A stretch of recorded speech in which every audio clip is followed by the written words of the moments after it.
que hemos pretendido hacerlo antes para que sea después más provechosa la lectura, porque lo que vale es la lectura propiamente del documento. Ahí es donde están todos los matices que hemos conseguido consensuar entre todos, ahí es donde está toda la riqueza, toda la profundidad del documento.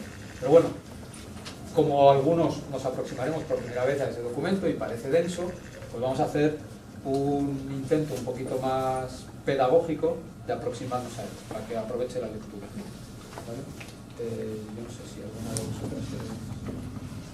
A lo mejor solamente para completar lo que has dicho, que el documento es, digamos, también un reflejo del esquema de trabajo que nos planteamos en el grupo de incidencia para desarrollar en estos años de campaña. De ahí surge, hagamos un documento de posicionamiento y con esta guía lo que vamos entendiendo son también las distintas etapas que estamos cumpliendo en el grupo de trabajo y las acciones que estamos llevando a cabo. Bueno, lo que vamos a leer después comienza con la formulación del objetivo. Cuando lo hemos presentado en el plenario, pues está como lo redactamos nosotros, desde Enlázate. Aquí vais a encontrar casi lo mismo, pero de la Laudato Si. El objetivo, unir a toda la familia humana en la búsqueda de un desarrollo sostenible e integral, pues sabemos que las cosas pueden cambiar. Nosotros habíamos formulado, si recordáis, que nuestro modelo de desarrollo es injusto, solidario, insostenible. Bueno, el Papa es más inteligente que nosotros y formula en positivo, para no culpabilizarnos desde el principio o no incidir sobre lo negativo. Él va a lo positivo. En primer lugar, nos hace una llamada a todos, nos dice: todos somos necesarios, la familia humana tiene que comprometerse en esto, pero nosotros nos hemos sentido especialmente interpelados por la palabra del Papa como organizaciones de iglesia. Es decir, hacemos nuestro este llamamiento que hace el Papa, ¿no? Tenemos que unirnos a esto y tenemos que unirnos con el resto de la familia humana. Esa es un poco la idea. Por eso el documento después va a recordar que hay cosas que hacen otros y que nosotros asumimos como propias también, en buena medida, ¿no? Y luego nos da esa visión esperanzada, ¿no? De que las cosas sabemos que pueden cambiar, por complejas, por difíciles, sabemos que pueden cambiar, pero como iremos viendo más abajo del documento, depende mucho también de lo que nosotros hagamos, como personas, como sociedad, ¿vale? Entonces es la misma formulación del objetivo que hemos visto en el plenario, pero dicha por el Papa. Y eso está al principio del documento, como resumiendo todo. Nos sentimos llamados, nos sentimos interpelados porque las cosas pueden cambiar hacia mejor y necesitamos que así ocurra. Buscamos un desarrollo sostenible e integral. Después nos detenemos un momento en una de las grandes aportaciones que todo el mundo coincide, desde todas las ópticas, que la Laudato Si, el Papa, ha puesto sobre este debate. La dicotomía pobreza, sufrimiento de las personas y degradación ambiental o del planeta, para él es una dicotomía que no existe. No hay una crisis ambiental y una crisis social, sino hay una única crisis socioambiental. Y se oye el gemido de la tierra y de los más vulnerables juntos, sufren juntos y nos gritan juntos, ¿no? Es la aportación que ponemos aquí en azul, que hay una relación intrínseca que no debemos separar entre pobreza y medio ambiente. Y que es verdad que nosotros podemos venir por la línea más ambientalista y haber trabajado más sobre el medio ambiente, pero que ahora nos debemos esforzar en mirar también a estos que vienen trabajando por la línea de la erradicación de la pobreza. A nosotros, quizá a nuestras organizaciones nos pasa un poco lo contrario. Estamos entrando de novedad en el tema de la degradación del planeta, el cambio climático, y venimos trabajando de largo el tema de la erradicación de la pobreza. Bueno, la Laudato Si nos recuerda, y nosotros lo introducimos en el documento, que es una sola crisis. Y para entrar en las cuestiones concretas que queremos luego desarrollar e incidir, pues nos anclamos en esta otra cita de la Laudato Si, que ponía yo al final de la presentación, en la que el Papa nos dice claramente: si de verdad ustedes quieren cuidar y mejorar el mundo, ustedes tienen que apostar por provocar cambios profundos y cambiar profundamente su estilo de vida, cambiar los modelos de producción y consumo como sociedad y ir a las estructuras consolidadas de poder que rigen la sociedad, porque también necesitan su cambio, también necesitan ser convertidas, ¿no? Y entonces, nosotros, parece ambicioso, es verdad que a nosotros mismos nos ha interrogado mucho y surge mucho la pregunta, pero ¿por qué no una sola cosa? ¿Por qué no han ido a una sola reivindicación? ¿Por qué van a 3 reivindicaciones? Bueno, quizá tiene el peligro de la fragmentación o de querer abarcar demasiado, pero tiene la gran virtud para nosotros de que aúna estas 3 cosas, de que no vamos a dejar ninguna, sino que todas las 3 se necesitan. Cambiar nosotros en el estilo de vida, procurar el cambio social que necesitamos en nuestros modelos de producción y consumo, que son los nuestros, son los del sistema occidental, no son los otros, y las estructuras consolidadas de poder también tienen que participar y nosotros tenemos que hacerlas participar en el sentido en el que se mueve la Laudato Si. Y a partir de ahí sí, entonces sí, queremos construir un mundo solidario, inclusivo y sostenible, lo cual implica responsabilidades de todos. Todos tenemos que aportar, todos somos necesarios, pero también todos somos responsables. Esta, digamos, es la primera parte del documento, ¿no? Es la parte que nos habla del objetivo y la parte que lo enmarca en lo que necesitamos hacer para cumplir el objetivo. Y a partir de ahí, veis que vienen los ámbitos de trabajo, las oportunidades en esos ámbitos y los apuntes de reivindicación o de petición en incidencia que las organizaciones del Lázate pues vemos que podríamos hacer o que estaríamos en disposición de aportar, ¿vale? Los 3 ámbitos son la Agenda 2030, detrás de eso están los estados, las organizaciones multilaterales, las Naciones Unidas, está todo el entramado, digamos, de la estructura pública. Derechos humanos y empresas, detrás están las empresas, pero detrás está también nuestro modelo de producción al que las empresas responden. Sí, decimos que ellos nos generan necesidades con su publicidad, pero nosotros también generamos que la empresa haga determinadas cosas porque demandamos un tipo de estilo de vida o una serie de cosas que queremos tener. Bueno, pues detrás estamos también la sociedad, pero bueno, las empresas. Y importantísimo en el documento, lo recordamos en un momento determinado del documento, para nosotros uno de los déficits fundamentales de la Agenda 2030 es que se relegaron los derechos humanos a un preámbulo. Y los derechos humanos son centrales en ese modelo que queremos, en ese modelo que es inclusivo, que es solidario, que es sostenible. La persona está en el centro y en la economía, por supuesto. Desgraciadamente, el círculo en el que nos movemos ahora es la economía es lo que gobierna todo, detrás está el ámbito político y por último estamos las personas y el medio ambiente. Y los compañeros que vienen de la REPAM nos cuentan que su modelo, el modelo al que aspiran, el por el que trabajan es el medio ambiente y las personas gobiernan todo, la política viene detrás para servir a esas personas y la economía provee los recursos, pero está al fondo. Entonces nosotros nos dicen, esta selva tenéis invertido el modelo y nos lo estáis un poco haciendo caminar a todos, ¿no?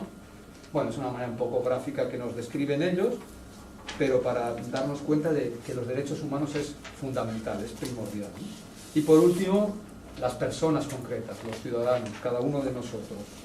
Y el ámbito elegido, que podía haber sido muchos, podía haber sido el consumo de energía que hacemos, el consumo sobre los medios audiovisuales y la telefonía, podría haber sido muchos, pues hemos elegido el tema de la PDA, que es pérdida y desperdicio de alimentos. Esto es una perversión de la jerga que solemos usar todos en los negocios en los que estamos, ¿no? Entonces, cuando trabajamos en reducción del desperdicio de alimentos, muchas veces simplificamos como PDA, pero significa eso, pérdida y desperdicio de alimentos. Esos son los 3 ámbitos. ¿Hasta aquí más o menos se entiende? Bueno, las oportunidades. No quiere decir esto que nosotros hayamos descubierto todas las oportunidades que hay, sino las que hemos sido humildemente capaces de ver o las que otros ya están viendo y nosotros asumimos como propias. El sector de cooperación está trabajando muchísimo sobre los ODS y la Agenda 2030. El tercer sector o el sector de acción social pues se va uniendo, pero todavía hay un camino ahí. Nos cuesta entender mucho que esta agenda no son los objetivos del desarrollo del milenio 2, que están para los pobres que tienen que llegar a, sino que es para todos, para nosotros también. Entonces tenemos que mirarla en la colaboración con aquellos que necesitan nuestra colaboración aún, es necesaria la cooperación, pero tenemos que mirarla para nosotros. Esos objetivos tenemos honestamente que tratar de cumplirlos en nuestros países. Y mucha gente del entramado de Naciones Unidas y del programa de Naciones Unidas para el Desarrollo dice, esto Europa lo está entendiendo muy mal. Sigue enfocada en que esto es la agenda de cooperación. Nosotros también vamos a luchar contra eso. Sonia nos lo recuerda a muchos. Bueno, en Agenda 2030, pues tenéis ahí los espacios que mencionaba yo antes en la presentación, el de la estrategia, que hace falta una estrategia, que España tenga una estrategia para implementar los ODS. Hace falta que España tenga una estructura de gobierno para llevar a cabo esa agenda de los ODS. Hace falta que, bueno, pues esos hace falta que los hemos resumido aquí, requete resumido, pero en el documento vais a ver que están todos, uno por uno, y que nosotros decimos todos a la vez son necesarios. No es vamos a hacer este y ya caminamos, no, todos. ¿Vale? Entonces, está el tema estratégico, que pone aquí estrategia. Bueno, es la estrategia de desarrollo sostenible que España tiene que poner en marcha, que definir y poner en marcha. Está la gobernanza, que es el tema de la estructura, que es el tema de que el Parlamento también intervenga y que pueda haber una comisión ahí o que pueda haber un espacio ahí también, que es el tema de que las administraciones también intervengan, la local y la regional. Es el tema de cómo gobernamos esto, cómo estructuralmente lo llevamos a cabo. Luego está el asunto de los recursos, el seguimiento y los indicadores. Aquí hay un trabajo muy grande que se está haciendo en España en el sector de cooperación, que yo lo conozco más por referencia, pero los compañeros de Cáritas y Manos Unidas lo conocen por estar al pie del cañón. Las organizaciones están intentando formular indicadores concretos para cada una de las metas de los 17 ODS. ¿Pero para quién? Para España. ¿Mirando qué? Nuestra situación actual, nuestro contexto, nuestras capacidades, nuestras oportunidades, nuestras obligaciones. Y bueno, es un trabajo que se le va a servir a esa estructura de gobierno, porque esa estructura de gobierno, que sepamos, no está trabajando todavía esto. No se lo ha tomado todavía como tarea. Y hay un asunto que llamamos nosotros de transparencia, de reporting, de que queremos saber, de que ustedes hacen cosas, ponen en marcha cosas o plantean indicadores, pero después, ¿dónde están los informes? Ha pasado el primer año, seguimiento, ¿dónde estamos? ¿Cuánto hemos avanzado? Evaluación de eso, información que nos van a dar, ¿no? Todo esto está todavía por definir y es muy importante. Se insiste desde todas las instancias, hace falta mecanismos de seguimiento, pero que sean claros, concretos, escritos y conocidos por la gente, para que después podamos reclamar. Hacen falta mecanismos de evaluación. ¿Y cuándo lo van a hacer ustedes? ¿Y de qué manera lo van a hacer? Y hacen falta también informes. ¿Cómo van a informar a la población? Nos hablan, por ejemplo, desde el Programa de Naciones Unidas, que van a generar un espacio, no sé si es en Berlín, donde van a recoger datos de todo lo que se está haciendo y los ciudadanos podremos ir allí. Bueno, bien, cosas en ese sentido hacen falta. Ese es otro espacio, ¿no? Y el último, que es el que hablábamos allí de internacionalización, pues aquí lo hemos traducido como universalidad, no dejar a nadie atrás. Tiene el doble enfoque. Universalidad es esto es para todos y nos implicamos todos, desde los niveles multilaterales también, es decir, España tiene obligación de ir a la Unión Europea y tratar de mover este tema, si otros no lo hacen o también, aunque otros lo hagan. Y tenemos obligación de ir más arriba, Naciones Unidas, y ayudar a que esto se mueva. Pero también no dejar a nadie atrás. Esta es una obsesión de la agenda, que es los que van más atrasados, los que tienen más dificultades, los que tienen más fragilidades, los que tienen más necesidad de colaboración, hay que seguírsela dando. Esto es lo que en el clásico llamábamos la cooperación al desarrollo, aunque no solo. pero veis que ese es un trocito de una caja, de un cacho del todo el conjunto. Y no podemos seguir diciendo, no, esto es el todo y a nosotros no nos compete. Insisto mucho en eso por la razón de que todavía hay esa dinámica, ¿no? En los derechos humanos y empresas nos basamos en los principios rectores de Naciones Unidas. Buscamos una estrategia nacional e internacional y nos vamos a apoyar en el trabajo que está haciendo la Red PAM. No, me estoy alargando, voy a ir más rápido. En los patrones de consumo y producción hay una estrategia del Ministerio de Agricultura, Pesca, Alimentación y Medio Ambiente, que es esto del mapa. La estrategia se llama Más alimento, menos desperdicio. Lleva desde el 2013 funcionando, su primera etapa terminó en el 2016, ahora parece que se va a renovar en una segunda etapa. Es un espacio propio nuestro de incidencia porque es una instancia ministerial que está trabajando específicamente sobre el desperdicio de alimentos. Nuestra meta está marcada, el ODS 12.3, reducir en el 50% a 2030 la pérdida y desperdicio de alimentos en cada uno de los países y a nivel global en el mundo. Nosotros a trabajar en eso. Y un espacio en el que también tenemos que estar y al que también hay que atender es el de la Unión Europea. La Unión Europea está trabajando la pérdida y desperdicio de alimentos como uno de los ejes de su circular, comunicación, estrategia de economía circular. La economía circular, voy a decir así muy simplista, es más complejo que eso. La economía circular es dejar de ver la economía como un elemento lineal que extrae recursos, con esos recursos transforma y produce cosas, se usan y después se desechan. Para empezar a ver la economía como un círculo donde no hay desechos, donde no hay desperdicios, donde en todas las partes del proceso lo que se va a escapar se trata de reutilizar o se trata de reciclar. Y por supuesto, después del uso reutilizamos, después del uso reciclamos, pero después del uso no tiramos. Ese es un poco el eje de la economía circular. Y ahí es donde han inscrito también la pérdida y desperdicio de alimentos. Y las reivindicaciones. Las reivindicaciones nuestras son, en la Agenda 2030, todas, las 9. Pero 8 de ellas es que nosotros nos sumamos a lo que está haciendo el sector, a lo que están haciendo las organizaciones, y ahí, a remolque, a trabajar todo lo que podamos, pero detrás. Y una, vamos a intentar activarla nosotros, que es que en cada territorio, que en cada localidad, Enlázate por la Justicia vaya y demande, oye, hay que poner en marcha los ODS, oye, ¿y aquí cómo lo planteáis? ¿Y aquí qué vamos a hacer? ¿Y aquí cuál es la estructura que gobierna esto? ¿Y en qué consejería habéis puesto los ODS? Ah, no hay consejería para los ODS, hay que tener algo para los ODS porque esta es nuestra agenda de trabajo para los próximos años.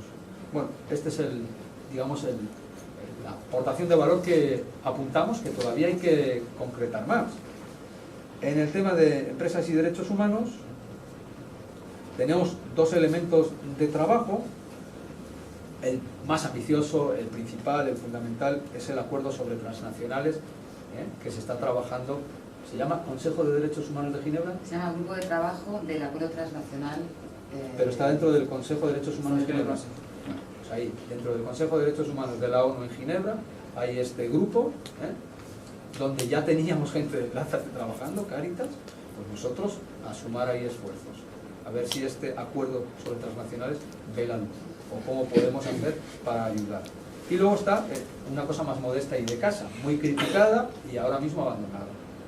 Una obligación que nos imponía la Unión Europea, de que todos los países de la Unión Europea tuviéramos un Plan Nacional de Derechos Humanos y Empresas. Hay países que ya lo tienen, España no lo tiene. España tiene un borrador que lo tiene guardado en un cajón y abandonado, que ha tenido una crítica acerba por parte de las organizaciones por laxo, débil, descafeinado, inclinado hacia las empresas, todo lo que queráis. Bueno, si podemos hacer algo en este ámbito y que España también tenga su plan de empresa de derechos humanos, lo vamos a intentar. Y al fondo, garantizar el respeto de los derechos humanos por parte de las empresas en los países en desarrollo. De ahí traeremos toda la reivindicación de la REPAM que podamos. Y en cuanto a los patrones de consumo y producción, pedimos una campaña pública de sensibilización al estilo, no sé si os acordáis, de Pezqueñín Etnografía, o al estilo de las que se han hecho para la seguridad vial, o al estilo de las que se han hecho para la violencia de género. Pero necesitamos que todo el conjunto de iniciativas que está huyendo en España, de particulares, de empresas, de asociaciones, en tema de desperdicio de alimentos, que es muchísimo, encuentre un eco fuerte en sensibilización multimedia promovida por el Estado, para que eso genere una transformación real, ¿no? Y vamos a pedir esa campaña pública. Y además queremos también que España tenga su propia legislación. Francia tiene una legislación, Italia tiene una legislación, otros países. Pues queremos que España tenga también una legislación que contemple el elemento de la solidaridad para no tirar los alimentos, y que eso sea compatible con la higiene, con la salud, con todo eso. Pero también una legislación que contemple cómo reducimos eso, cómo prevenimos el desperdicio en colectividades, en la administración, en todos los espacios, ¿no? Bueno, pues vamos a pedir esa legislación. Y al fondo, no perdemos de vista que el 40% de la comida que se tira en España la tiramos nosotros en las casas. Entonces, el primero que tiene que hacer algo es el consumidor. En los otros espacios se tira mucho menos, el 40% se tira en los hogares. Y eso está bien medido. España tiene uno de los mejores sistemas de medición de desperdicio de alimentos de todos los países de la Unión Europea. O sea que no, ahí no nos escapamos. Y es en las casas. Bueno, veis ahí un poco, perdonar el rollo y todo corriendo. Ese es el documento. Nos damos un tiempo de leerlo. 5 o 10 minutos y después...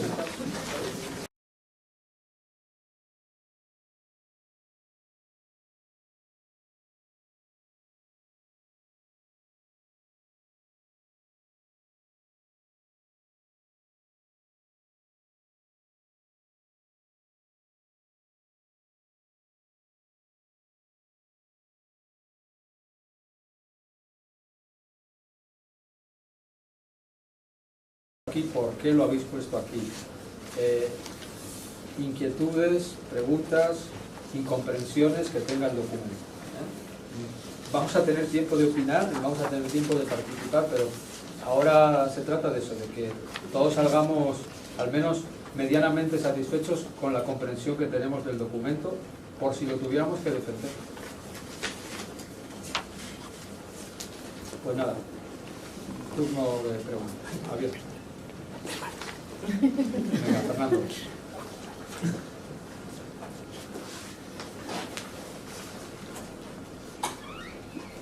Bueno, yo rompo el hielo de comunicación. Aparte, en el desperdicio de alimentos, ya cuando lo leí la primera vez lo pensé, y ahora cuando antes me estabas haciendo un poco el planteamiento, ¿por qué no metisteis algo de comunicación también en la parte de desafíos, en la parte global? O sea, la campaña pública que se pide, no solo para la concienciación del PDA, sino que dentro también de esos elementos que se piden a los gobiernos se hiciera ahí el punto, parece además que faltaba el 10, la parte, ¿no? Comunicación pública, estatal, con recursos, con mensajes que explicaran las causas y o sea, no sé por qué no se metió ahí algo de... O bueno, porque... ¿Cómo habéis preguntado? Sí, es pertinente la pregunta.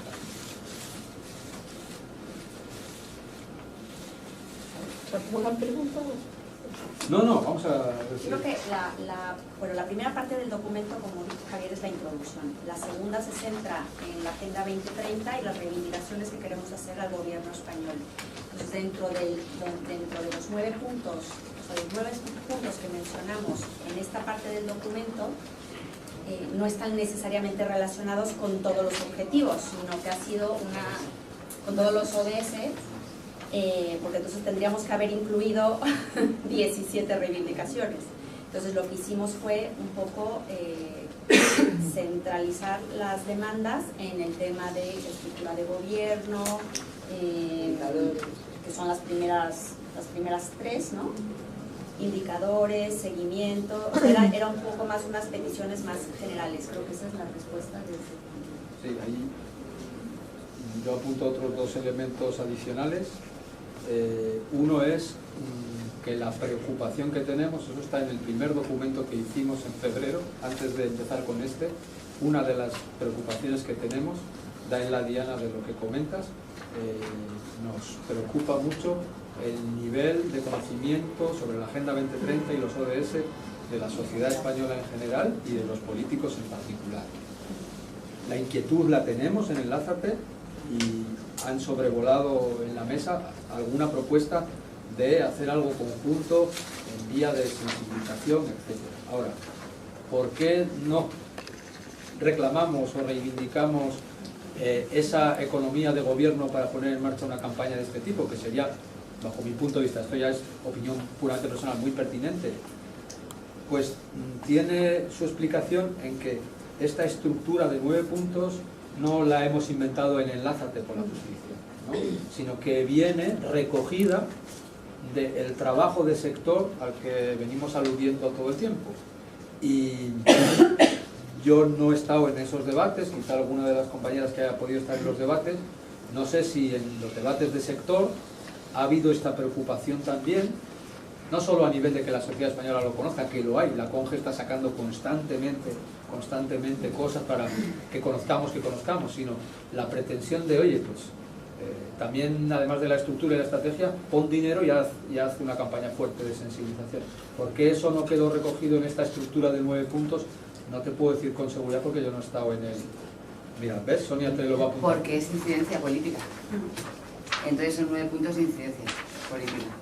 Luego, lo que haya que hacer de acciones de sensibilización para la consecución de acciones de comunicación, para la consecución de esa parte. Pero estos 9 puntos son los 9 puntos que todas las plataformas que están en el ámbito de los que los ODS lo tienen como líneas de trabajo, que ojalá fueran, eso es la que es la pesada que lo dice siempre, ojalá la plataforma del tercer sector también lo adaptara como lo ha adaptado la CONGE, Futuro en Común. Esos son los 9 puntos de incidencia, que significa que esto es lo que le vamos a decir al político que tengamos enfrente. Cada vez que nos sentemos con un político, que es el que hace políticas públicas, los de CAETA están hasta el mundo de escucharme esto. Los políticos y las políticas son los que implementan y diseñan políticas públicas y cambian leyes. A esos tenemos que ir, o sea, estos son los 9 puntos con los que vamos todo el sector unidos. Lo que pasa que el Lázate va a implicarse o va a meter más las patas en el barro en el tema territorial. Pero estos tenemos que ir viendo todo lo mismo. Imagínate que Futuro en Común pide, pues es que no sé qué inventarme, pero pide otra cosa y llegamos los de Lázate pidiendo la contraria. Este es el consenso de las 9 peticiones de incidencia política que se van a publicar. ¿Que le hace falta una campaña de comunicación para la incidencia? Bueno, claro, pero eso no es parte del equipo de incidencia. Sí, comprendido, ¿eh? Y va en la línea un poco más de lo que ha dicho Javier. O sea, yo sentí que los ODM, cuando se empezaron a conocer, se acababan. De hecho, por eso yo creo que fue el aplazamiento a 2015, y con esto el político al final es un ser igual que está desinformado, o a lo mejor incluso más desinformado, y que la comunicación tendría que empezar por ahí. Lo que decía es un poco a nivel. Vale, ya sé, que si no centramos el debate en esto. Sí, yo siempre me he preguntado por qué como zona estratégica solamente nos centramos en la REPAM y no cogemos algún ejemplo también de África o algún ejemplo de Asia. La razón la explicamos en la presentación, es una razón de oportunidad. Pero cuando a uno le ponen en bandeja una situación paradigmática como esa, con una estructura ya organizada, con la que además hay una fuerte colaboración de algunas de las organizaciones del Lázate, le están diciendo, mira, si quieres un elemento sobre el que basar tus reivindicaciones, que te dé constataciones, que te dé alternativas de desarrollo, que te dé narrativas, lo tienes en la mano. Y por eso acudimos. Es una cuestión pura de oportunidad. Es verdad que al espejo de la REPAM ya hay una REVAC incipiente, ¿no?, para el África Central, la selva del Congo, ¿no? Pero bueno, es que la REPAM ya es un espacio con una trayectoria consolidado, y que además organizaciones de aquí ya estaban de hocicos metidas. Por eso no es que queramos señalar específicamente, o es la oportunidad. Pero sí que estaría abierto a... O sea, el otro día cuando hablábamos de REPAM, sí se habló de África, de la minería, de otras cosas. O sea, que el trabajo que se ha dado de la REPAM no quiere decir que no excluye otras cosas, ¿no? La ventaja que tenemos con la REPAM es que están sistematizados ya violaciones de derechos humanos provocadas por empresas. Entonces, claro, bueno, podemos decir que ya están porque justo acaban de terminarse la semana pasada, con lo cual podemos decir que ya están. Entonces, la ventaja que tiene esto es que a la hora de hacer incidencia política necesitamos el análisis de la realidad que nos hacen los compañeros que mapean y tal, y el análisis de políticas públicas y legislativo que también está sistematizado. ¿Por qué nos interesa? Porque el problema que tenemos ahora con las empresas a nivel mundial pues es el tema, por ejemplo, de derechos muy concretos como son el derecho de territorio, de consulta previa, que es igual en Congo, que es igual en Filipinas, que es igual, pues la última que han ganado ha sido de una población, que os vais a quedar flipando, de una población indígena que hay en un país del norte, en Finlandia. Que nos quedamos flipis, ¿no? Bueno, pues una empresa ha perdido un caso con una comunidad indígena de este pueblo, la única que hay. Entonces, esto nos da pie a que, como ya está sistematizado y nos da legitimidad, porque en la incidencia no podemos fallar, en la incidencia no podemos hablar de una noticia de Twitter o de una noticia en la prensa, no. Tenemos que ir con datos contrastados, sistematizados, por personas que saben de esto y que nos dan la información. Entonces, teníamos esa ventaja, como ya lo están haciendo, lo han cerrado, y encima hay un montón de entidades que estamos ahí colaborando y acompañando y viviendo eso también, pues nos facilitaba eso, pero el tema que vamos a tratar está pasando en cualquier lugar del mundo con las empresas extractivas.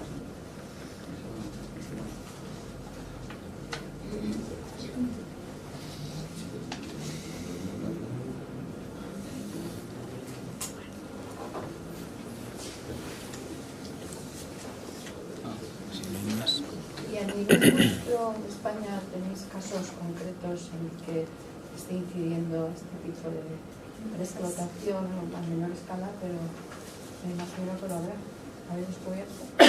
De empresas que estén vulnerando los derechos humanos. Sí. Greenpeace tiene un informe maravilloso sobre esto, sobre el tema medioambiental y las empresas en España. Lo publicó, es sobre divertido, no sé si fue antes del verano o justo después del verano del año pasado. Greenpeace tiene ahora mismo abierta una campaña, no vamos saliendo del tema, pero en el Cotodoñana y la Están con el gas. Pero vamos, la campaña bastante fuerte. Que también es otra cosa que algún día nos podremos animar, que es a linkear. Claro, lo que está pasando en Filipinas también está pasando en España, claro.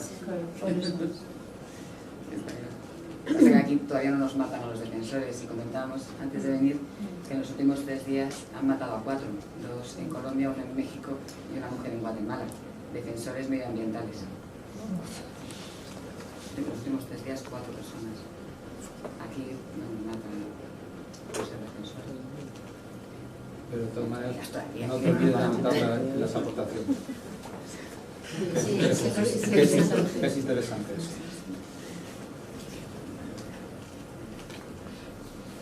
¿Qué más?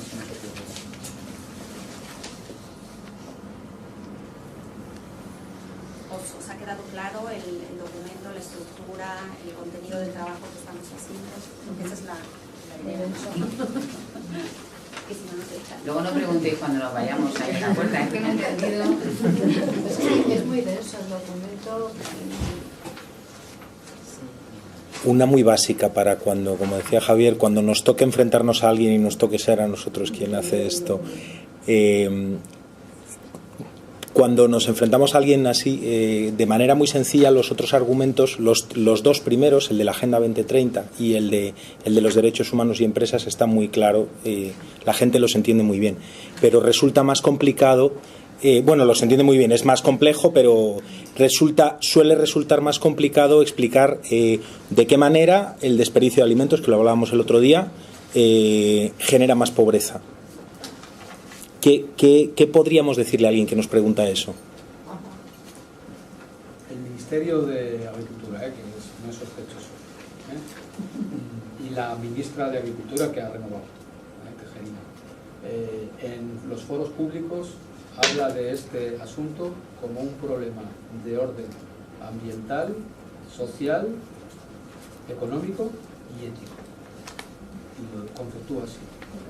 Es decir, en el sentir de la administración y política se trata de un problema económico que se puede incluso cifrar lo que supone en cuanto a sobreproducción que no es necesaria, porque estamos tirando en el proceso de producción, estamos tirando en el proceso de transporte, almacenamiento y gestión de esos alimentos, tiramos al nivel de la venta al por mayor y en detalle, y tiramos en... Todo eso es consumo de energía extra que no es necesario, producción de piensos, etcétera, que no es necesario, consumo de fertilizantes y abonos que no es necesario, y que todo eso genera... hay que tener en cuenta además que la industria agrícola es el tercer generador de efecto invernadero. El tercer generador de efecto invernadero es la industria de la agricultura, ¿no? Entonces, es un problema económico de primera índole, ambiental de primera índole, social. Está conceptuada como una de las, por todos los estudios FAO, etcétera, etcétera, los diferentes estudiosos del tema del hambre, está conceptuada como una de las 4 causas principales del problema del hambre, aunque sea una de las que no tiene una conexión directa, porque nosotros decimos solamente con no tirar el 15% de los alimentos que se tiran a nivel mundial se podría dar de comer. Bueno, eso es una falacia, es un eufemismo, no se puede hacer esa equivalencia, pero es muy ilustrativo para ver que este elemento es sustancialmente muy importante en cómo se realiza el reparto mundial de los alimentos. Sí, también está la especulación con los productos alimenticios, también está el acaparamiento de tierras, es decir, hay otros problemas. Pero este es uno de los 4 principales. Es decir, hay argumentos muy sólidos ya te digo, de los 4. Esta mujer incluso introduce el elemento de la ética. Ya es una cosa personal, yo creo que todo el que ha pasado por una situación o ha conocido en sus ancestros una situación de grave dificultad y escasez, sabía que lo primero era la alimentación, y que ahí no se tiraba y que ahí no... aquello que decían de besar el pan y todo. Bueno, pero esos son mecanismos claros de la importancia que esto tiene. Yo aquí es que no sé si es una aclaración o una opinión. En el párrafo en la primera página que dice: esta agenda tiene como objetivo principal la erradicación de la pobreza. Desde mi punto de vista, para mí no hay ninguna duda. Pues este documento lo van a tener mucha gente. Yo creo que hay que aclarar el párrafo que dice: la comunidad internacional se enfrenta a una de sus mayores paradojas. Un mundo en el que la riqueza crece, pero la desigualdad no se reduce, sino todo lo contrario. Creo que había que aclararlo un poquito más diciendo, porque el otro día incluso salió un artículo en El País diciendo la cantidad de países que van creciendo, que van a mejor, que van teniendo menos pobres, menos hambrientos. Entonces, yo creo que va diciendo algo así como: pese al esfuerzo que están haciendo muchos países por salir de la pobreza, la diferencia entre ricos y pobres se está haciendo cada vez más mayor, y todavía es una vergüenza que en un mundo que va creciendo en riqueza siga habiendo el número de hambrientos se permanezca constante o cosas así. Porque si no, esto o tienen las ideas muy claras, o en al ir a presentar te dicen: no, ¿cómo dices tú eso? En la India hay ahora nada más que había antes no sé qué tanto % de hambrientos y ahora hay menos. Y te ponen 4 o 5 ejemplos de países así, y ya se queda uno sin poder argumentar. ¿Está claro lo que quería decir? Sí, la desigualdad es verdad que es importante. O sea, que hay reconocer que hay países que están saliendo que están haciendo esfuerzos por reducir la pobreza, pero que la diferencia entre ricos y pobres está aumentando. O sea, eso también es cierto. Los ricos son cada vez más ricos, y tenemos ahí los datos, y los pobres son, y la diferencia. Y que luego es una vergüenza, teniendo en cuenta que la riqueza va aumentando, es una vergüenza que el número de hambrientos permanezca más o menos estable. O sea, reorganizar un poco ese párrafo.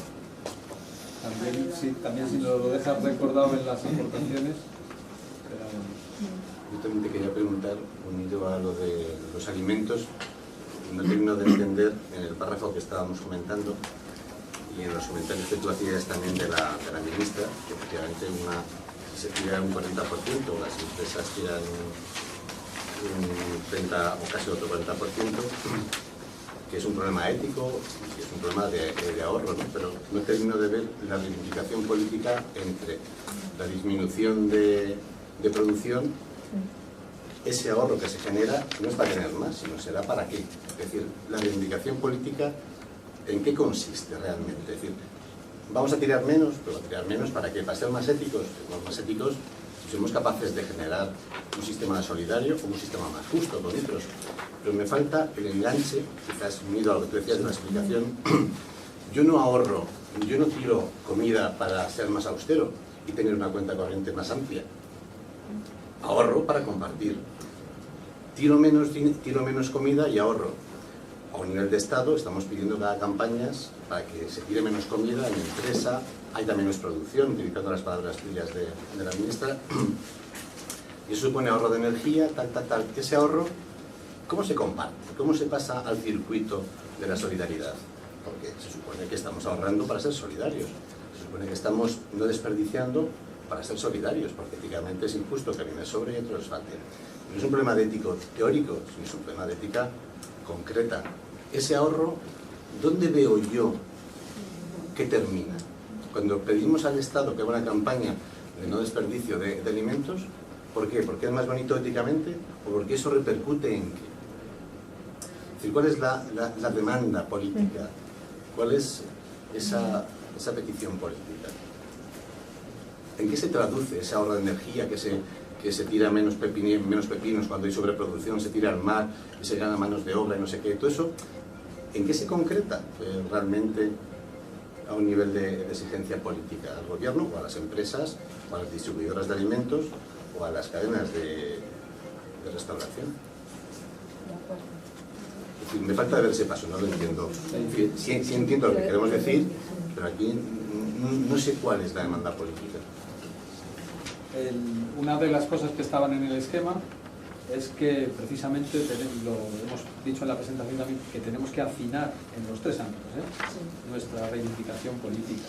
Entonces, esa reflexión, interrogación que tú haces nos viene muy bien. Yo creo que si nos la dejas por escrito, igual nos ayuda a afinar en la línea que tú dices, pero ¿para qué es esto? ¿Y qué va a pasar después con esto? Y el compartir, ¿dónde está? Es decir, ¿dónde lo metemos? ¿Cómo lo pedimos? Bueno, lo que se te ocurra ahí, aunque solo sea la llamada de atención. Sí, ya para esa revisión del documento también, yo pondría la fuente, que normalmente citáis muy bien las fuentes, pero justo en los datos, cuando habláis de, o sea, lo digo porque yo con Manos Unidas, que el lunes ya lanzamos la campaña anual, que va a ser ahora el segundo domingo de febrero, estamos justo con el desperdicio, y a poquito de empezar a moverlo, me llamó un señor muy enfadado de La Coruña, que empezó a decir que él no tiraba nada, o sea que al final la gente sí se pregunta mucho de dónde sacamos los datos, ¿no? Entonces veo justo LS, que es Laudato Si, veo agenda de... Y cuando hablamos del 89 millones, me falta si es Programa Mundial de Alimentos, que suelen ser los datos, hay que poner la cita de la fuente de dónde viene, porque además yo he encontrado diferentes distribuciones de esa PDA, ¿vale? De la pérdida de distribución. De acuerdo. Ya que se va a hacer, es que yo pensé que estaba cerrado. Como le hemos dado cuenta nosotros. Penúltima. En los puntos que pone desafíos para garantizar una agenda 2030 transformadora, en el punto 3 yo creo que hay que ampliarlo un poco, porque dice constituir una comisión parlamentaria de desarrollo sostenible para reforzar los esfuerzos ejecutivos en la implementación. Hay un dicho que dice, si quieres que una cosa no funcione, crea una comisión. Es decir, que esa comisión parlamentaria trabaje con las asociaciones, a darle un poquito más de idea, porque la comisión crea la estructura, poner un cargo, 2 teléfonos, 3 secretarias y se acabó. Sino que esa comisión parlamentaria trabaje con las asociaciones de consumidores, con asociaciones, con lo que sea, porque si no... Con Esto objetivos yo creo que Sonia mejor, que... Digo, porque yo es que no estoy de acuerdo con que crear una comisión facilísimo. No, pero una comisión parlamentaria una comisión ciertamente parlamentaria. significa unas cosas. Una comisión parlamentaria es muy difícil de crear. Sí. O sea, no se crea... Pero que Es muy difícil conseguirlo, otra cosa es que Es muy funcione. difícil conseguir que se cree. Ya, O sea, ya es un logro. pero que para se le se dé contenido. No, que tiene un funcionamiento. si te escuchan los de infancia o te escuchan los de discapacidad, que les ha costado a los de infancia, pero varias legislaturas, conseguir una comisión de infancia, conseguir una comisión parlamentaria de desarrollo sostenible, y mi tema no son los ODS, he de aclarar, es muy complejo, o sea que también El planteamiento es qué pasó con los ODM. Yo he visto como espectadora como yo vivo, porque yo nunca en mi entidad he llevado directamente los ODS, ¿no? El planteamiento es que los ODM, como bien has dicho, pasaron y no nos enteramos mucho, ¿no? Entonces, ahora el planteamiento es, hemos evaluado y hemos dicho, a nivel político, ¿cómo lo anclamos? A nivel sociedad, ¿cómo lo anclamos? ¿No? Y a nivel de sector, ¿cómo lo anclamos? Entonces, una de las maneras que está reivindicando el sector, como el sector de derechos humanos, que ese sí que lo controlo, ha sido que tenemos que anclar en organigrama público-político. Porque si no anclamos en organigrama público-político, pues otra vez van a pasar los ODS, bueno, en este caso queda mucho, ¿no? De 2030, ¿no? O sea que todavía hay... Pero si no vamos anclando, claro, luego está que hay gente que dice que es mejor una comisión parlamentaria, que hay gente que dice que es mejor un comité para desarrollo sostenible en el Ministerio de Presidencia, hay gente que el tercer sector lleva mucho tiempo pidiendo que haya una oficina de derechos humanos de la que cuelguen los ODS, de la que cuelguen el tema de cambio climático, de la que cuelguen otros temas. Entonces hay un montón de peticiones, pero el sector en concreto que está defendiendo los ODS se ha puesto de acuerdo en estas, de las muchas posibilidades que había. Entonces tú dices, una comisión parlamentaria de desarrollo sostenible, poner 2 secretarias, yo no lo veo así, de mi experiencia de todos los días del Congreso, personalmente, o sea, crear una comisión parlamentaria es un lograzo, conseguir que le pongan 2 secretarias es la bomba, o secretarios, que los secretarios trabajan fenomenal. Entonces yo también entiendo que esta petición la hagan, porque ¿en qué están pensando? Están pensando en desarrollo legislativo de propuestas, porque desde la comisión es desde donde luego tú puedes impulsar proposiciones de ley, proposiciones no de ley, preguntas y dar un poquito caña a lo que es el Congreso, que ya sabemos luego las expectativas que esto nos puede dar. ¿Con qué contamos ahora de ventaja? Con que no hay una mayoría absoluta, que es lo que hemos tenido en los últimos años, que no hemos podido hacer nada porque al haber mayoría absoluta, cualquier iniciativa quedaba enseguida taponada. Ahora, como hay un poco de movimiento y hay que hacer acuerdos, yo lo veo desde este planteamiento del por qué también se han pedido tantas cosas, porque alguna conseguiremos, si no en la comisión, en la... De acuerdo, como era aclarar el documento, pues aclarado queda, vamos. ¿Nos podéis decir al final de postre cuál es la situación en España en este momento con los ODS? O sea, ¿cuál es la última? ¿En dónde estamos? Cuando corresponda. Al final de postre, para que podamos hacer... Bueno, sí. Las aportaciones, tenéis unos papelitos ahí. A ver si, en lo que podáis, os pediríamos que nos escribáis en uno de los papeles. Os propongo pedir esto, o os propongo afinar la petición... Carta a los Reyes Magos. Eso es, afinar la petición sobre esto de tal manera, lo que se os ocurra. Otra de las... Sí, por cada bloque. Si solo se os ocurre de un bloque, pues de un bloque. De este se me ocurre esto, ¿vale? Otra posibilidad para los postres.